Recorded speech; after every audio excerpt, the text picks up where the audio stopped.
I think that there are some things that you do that people that I think quite a few people can relate to, and then there's other things that a lot of people can't relate to. Yeah. Right. I'm So artist. Right. So I think that you have people that have produced television shows. Yeah. All right, you can relate to that. You have people that have been talent on their talent. Yeah. Can relate to that. Recording artists. Label owner. But I want to go back to Mogul.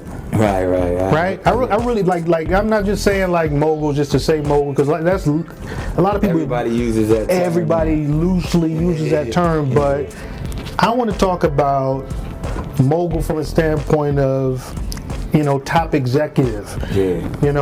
Nickelodeon. I want to talk about these JP Morgan Chase deal. Like, give us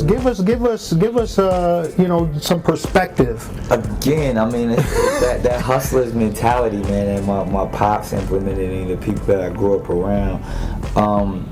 It was like, once they let you in the room, get as much as you possibly can, and it's really that entrepreneurial spirit of. I keep saying it, but it's the ingenuity of taking the smallest thing and turning it into something grand. It's something out of nothing. So, and like I said, that helped. I was able to exercise that in entertainment through early on pressing up CDs, DJing parties, like as in high school. Then took that we would get money from whether it was the big homies, as we call them, and stuff, and they would fund our mixtapes and our parties, and we would flip it and make the money back and buy more studio time or buy a new piece of equipment. Like, we would hustle it up that way, and then from there, the stand-up was the same way. When you're a stand-up, you got to get out there and you're your own promoter. You're your own producer, your own director, your own performer. You got to do everything. You got to sell the tickets to the people to come see you do the shows. I'm out there selling $7 tickets to make sure I got time on stage and figuring out how I'm going to stand out and be different and write my jokes and direct my stage performance, all that stuff. So all of this stuff was building me to get to a point. So when I got to a place in the boardrooms or behind the scenes, I was able to say, yo, I know how to make something out of nothing. So I think that's where that mogul mentality began, because I was like, once they let me in, I'm gonna get everything I can get out of this situation. So it was, at 16, 17, I was talking about having my own label. That's just how I moved. I was like, I'm gonna have my own label. I was, I think at the time I was calling it Can I Ball? Can I Ball? There you go. Yeah. So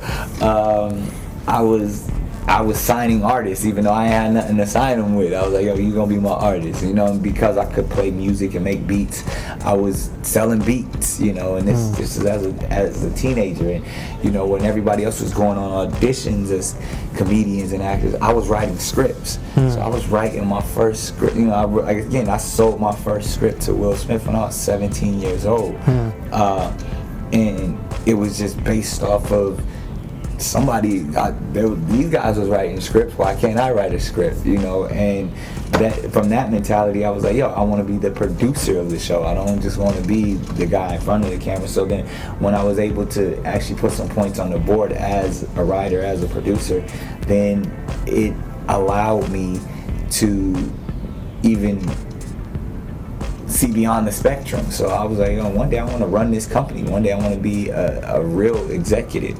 And it created many opportunities. So by the time I was 28 years old, I was the youngest television chairman in television history. And it's like, people forget about that, that I was running. I don't even think they forget about it. I don't even think it's something that's so far-fetched and out of reach for so many people that I think it went over their heads. Yeah, they don't like, they weren't even seeing, like, hold on a second, he's in a real chairman position.